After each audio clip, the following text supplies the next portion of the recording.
دا یو وایرل ویډیو ده چې تاسو وګورئ. په دې کې تاسو ته څه وضاحت کیږي، موږ په کوم خپله خبره کوو، تاسو پې هم خپله رای په کمنټ کې ورکړئ. السلام علیکم ورحمت الله. ملګرو تاسو ګورئ دا جینۍ ده چې دا خپل یو خو اندازې بیان د دې ډېر زیات فحاش دی، لکه بالکل چې دی نو هغه خبرې داسې کوي چې بالکل د حیا سترګې شلېدلې دي. زه سکول ته تلمه او علمدیب ګاډی ودرېد، ما ته ویل ماشومې چېرته ځې؟ ما ورته زه سکول ته ځم. وایي راوخېږه په دې بایپاس ته راتلل شوي دي. نو څنګه زه د هغې سره ګاډي ته وختم، نو هغې زه خپلې دیرې ته بوتلم چې دیرې ته یې بوتلم. علمدیب زما نه کپړې مې ویستې، خپل یې ویستې او ما ورته ویل چې دا څه کوې؟ ما ورته چغې مې وهلې، راته یې ویل چې چغې مه وهه. زما سره دا غلط کار وکړو، مې راته شا کې را پکې خلاص کړو او په مخه کې چې را باندې دی نو وکړو نه را باندې را ماته شوه.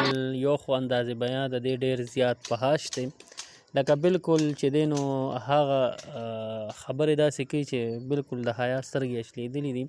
خو که د دې ټوله خبره واورئ نو دکې هلک سره د دې بالکل ښه په رضا باندې دا تعلقات و، د دې غلط تعلقات و. بیا په خپل ویډیو کې دا هم وایي چې زه به بار بار د هغه ځای ته تلم او هغه وایي چې تعلقات په ساتو، خو اوس په ورسره هغه تعلقات نه ساتي. نو دی ورپسې ویډیو وکړه، شرمول یې شروع کړو چې دی به ما والي. خو داسې کله هم نشي کیدی چې یو هلک د یو جینۍ سره غلط تعلقات جوړ کړي او هغه د بیا د هغې په سر څادر واچي او خپله ښځه یې جوړه کړي او عزت وله ورکړي. ځکه چې کوم خلک د خلکو بې عزتۍ کوي هغه چرې هم چاله عزت نشي ورکولی. او داسې د دې ښځو هم دک حال دی چې څوک هم بې نکاح چا سره کم تعلقات ساتي نو هغې ته د نکاح تمه څه کوي چې هغې په نکاح والي او دوی به ورسره دغه تعلقاتو ساتي.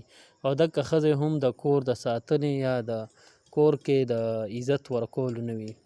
تاسو هم خپل کمنټ وکړئ. د لوی الله په امان.